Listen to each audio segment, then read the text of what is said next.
নমস্কার, জয় রাধে, রাধেশ্যাম, রাধে রাধে। মানুষ কাহাকে বলে?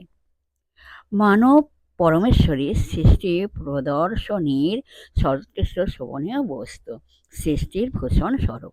একমাত্র মনুষ্যদিগকে তিনি বিবেকাদি গুণে সমলঙ্কিত করিয়াছেন, যাহার সদুপযোগ করিয়া মানুষ সর্ববিষয়ে শ্রেষ্ঠতা লাভ করিতে পারে এবং অতীন্দ্রিয় তত্ত্বজ্ঞান লাভ করিয়া এই জন্ম মরণ আবর্ত সংকুল দুঃখময় সংসার সাগর হইতে চিরতরে মুক্ত হইতে পারে। মনুষ্য কর্মাৎ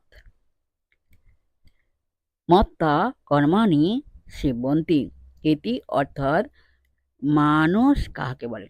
পরিণাম বিচারপূর্বক যিনি কর্ম করিতে সমর্থ তিনি মানুষ। বিচার ও নিজের প্রত্যক্ষ উপলব্ধি দ্বারা মানুষ জীবনের কোনো না কোনো সময়ে বুঝতে পারে যে পরিণামে দুঃখ মাত্র পর্যবসায়ী, ঐহিক ভোগ মাত্রই তার মুখ্য কাম্যবস্তু হতে পারে না। তখন সে বিষয়ভোগের প্রতি আশাহীন হয় এবং বৈরাগ্য প্রবণ চিত্তে তত্ত্বজ্ঞানী মহাপুরুষের মুখে পরম তত্ত্ব অবগত হইবার জন্য তাঁর শ্রীচরণে শরণ লইয়া থাকে। একমাত্র বেদান্তই মানুষকে সেই পরম তত্ত্বের সন্ধান দিয়া তাহার জিজ্ঞাসা নিবৃত্ত করিয়া থাকে। তত্ত্বদর্শী গুরু শরণাগত শিষ্যকে তাহার যাবতীয় দুঃখ নিবৃত্তির জন্য বেদান্ত তত্ত্বের উপদেশ দিয়া থাকেন।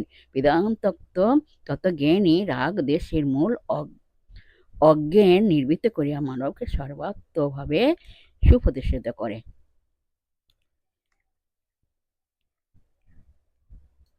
জয় রাধে, রাধেশ্যাম।